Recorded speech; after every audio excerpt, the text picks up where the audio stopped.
Hi, my name is Al Green. Not that one, but the struggling guy who was in the music industry for years trying to sell talent and songs to agents. The agents befriended me and taught me techniques that I want to pass on to you through my program, which is called You Can Talk, You Can Sell. Anyone who has ever taken this program has excelled in selling and either risen to the top of their company, their team, or the top of their field. It's called You Can Talk, You Can Sell, and you can get it right here.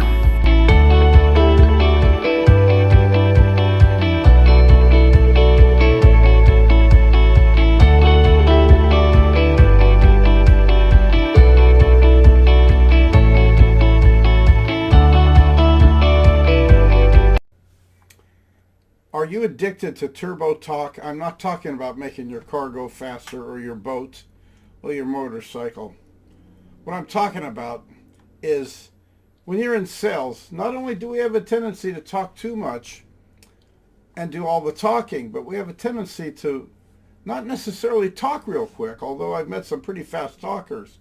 But we do have a tendency to move information too quickly without letting it sink in. And you can tell when the feedback you're getting from your customer says slow down, or they say I'm having trouble keeping up with you. Let's say you're selling a technical product, a high-ticket technical product, which I've sold in the past, or you're selling something like real estate, and you start going into all the features and benefits without giving the client time to absorb what you're saying. This happens. This is a very common practice. And another problem with turbo talk is that if you are used to speaking very fast, not like me, because I'm not speaking fast, but people who move, they talk so rapidly that you're having trouble hearing what they're saying. Then if you're talking that way, then somebody else is having trouble hearing what you are saying. This is why I talk about using elocution, where speaking clearly and enunciating every syllable of your sentence, every syllable of the words in your sentence. Think about a newscaster or an actor on stage. You have to be able to hear every word that they say. They're speaking in a way that you can hear. They look at the camera and they talk to you, and they speak clearly, and they end every sentence the way it's supposed to end. They don't just let the words trail off like many people do. I've recorded people to let them hear how they sound when they're pitching. And I hear people that they throw the ending words away of their sentence. I don't know if I could even replicate that, but some people do it naturally. They talk and they figure that you're going to get what they're saying, so they don't even finish the words of their sentence. When that happens, the only way that you are going to learn how to correct that is to practice in front of other people. Specifically, if you can set a recorder on your phone to hear yourself talking and see how you sound. Talk natural. When you talk natural, are you speaking faster than most people? If you speak a foreign language, many people that I've talked to that speak foreign languages, they rattle off their language so rapidly, it's just so comfortable for them. But then when they translate it to English and they talk just as fast, it's not comfortable for the listener. You have to pace yourself. You have to come from a place of communicating. When you're an actor on stage, you're no different than if you're a salesperson or if you are a newscaster. Communication is the key. You must communicate. The whole idea of communication is you've got to get the point across. If you don't get the point across, you're not going to do it by offering more points and more benefits. Look at any of the pitch men that you see on infomercials.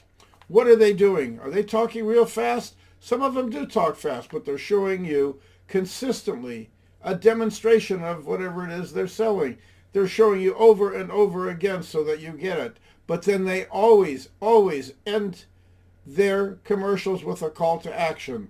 They say things like call in the next 10 minutes and receive free shipping, or call in the next 10 minutes and receive this discount and a money back guarantee. If you don't like it, keep the product, use it up for 30 days, return the unused portion or the empty bottle or whatever. And then listen to the commercials where they don't want you to pay attention. A good example is the commercials where they advertise a type of medication.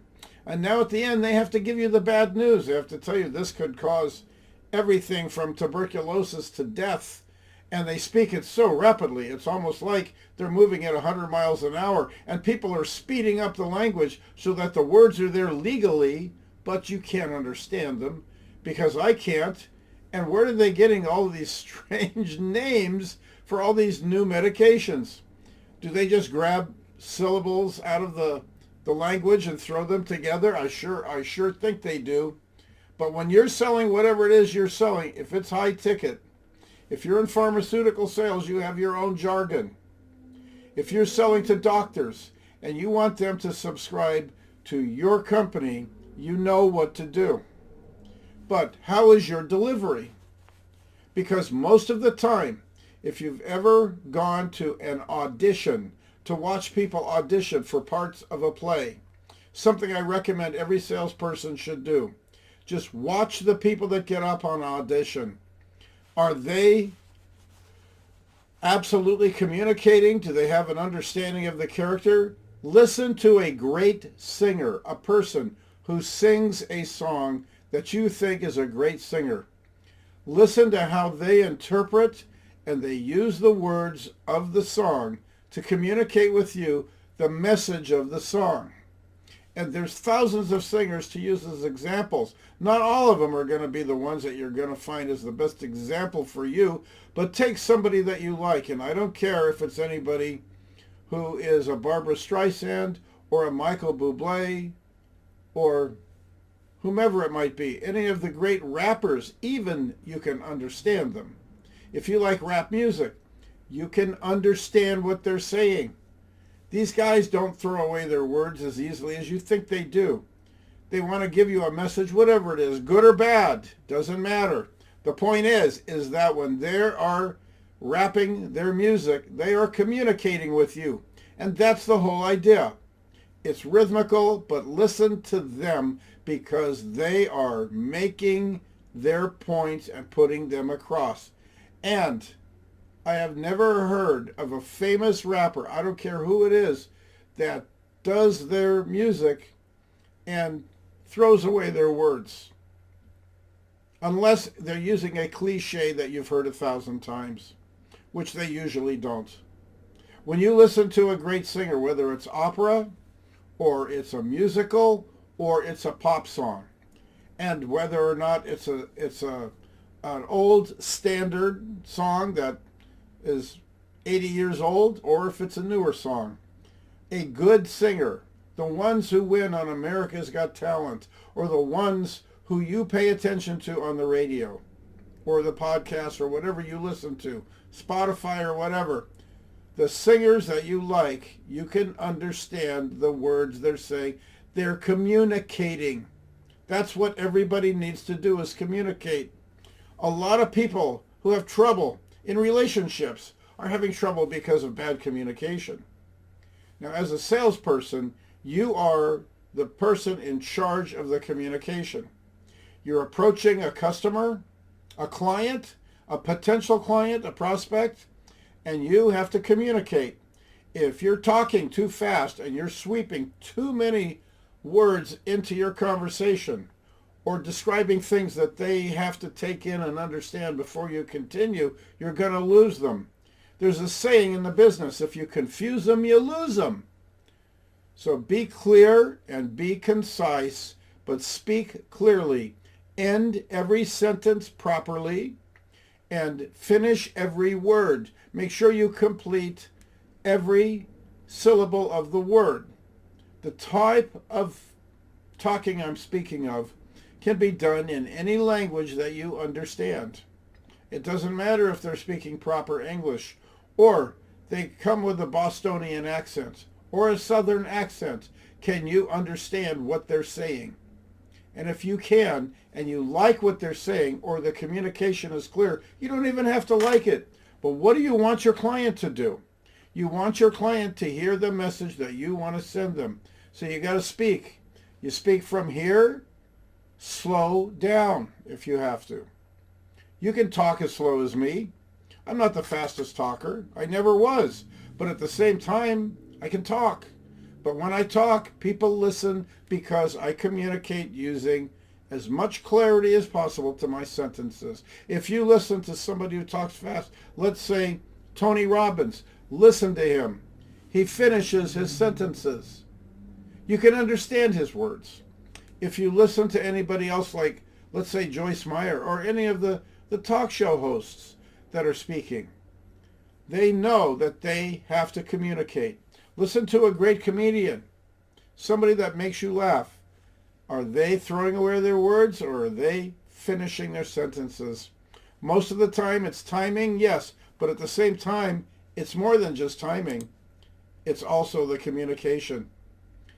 If you're not sure what to do, listen to Stephen Wright, who spoke very slowly, said funny things, but you could understand every syllable of every word he spoke.